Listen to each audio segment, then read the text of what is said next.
Voici comment j'ai assemblé les poches du baggy.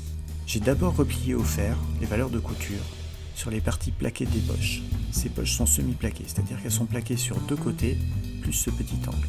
Les autres côtés sont pris dans la couture de côté et dans la couture de l'empiècement. Pour l'ouverture de la poche, j'ai fait une sorte de passepoil filetto qui fait en même temps la propreté d'entrée de poche. Pour cela, j'ai appliqué une sangle sur l'endroit du tissu, sur la valeur de couture pour la masquer, à environ 6 mm du bord de celle-ci. Je l'ai ensuite repliée sur l'envers et appliquée par une nervure tout du long. Ensuite, j'ai positionné la poche le long du côté et à l'empiècement et je l'ai plaquée par une nervure sur ces trois côtés.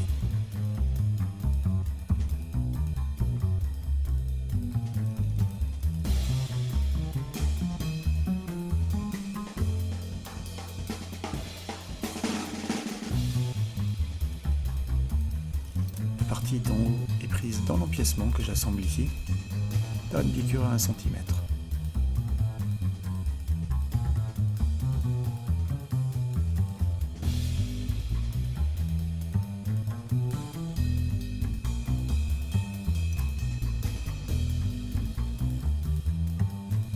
Je surfile et j'applique par une nervure en couchant la couture vers le haut.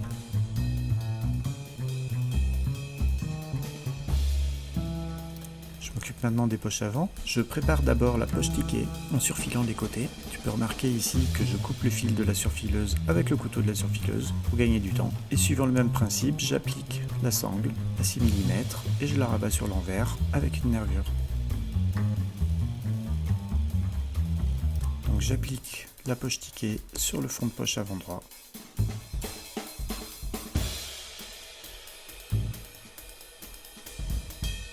Je prépare l'entrée de poche, toujours sur le même principe, en superposant ici le sac de poche, le devant droit et la sangle. Je pars précisément de l'angle, j'assemble l'ensemble à 6 mm,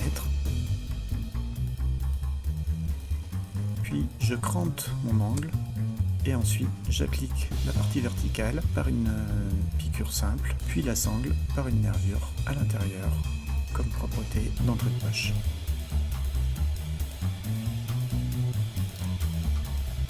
Il me reste à assembler le fond de poche et le sac de poche par une piqûre plate à 1 cm. En faisant bien attention d'être bord à bord.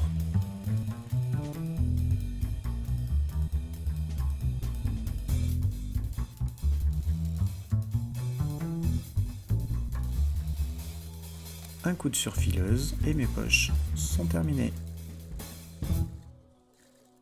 Merci d'avoir regardé la vidéo jusqu'ici. Abonne-toi pour voir la suite.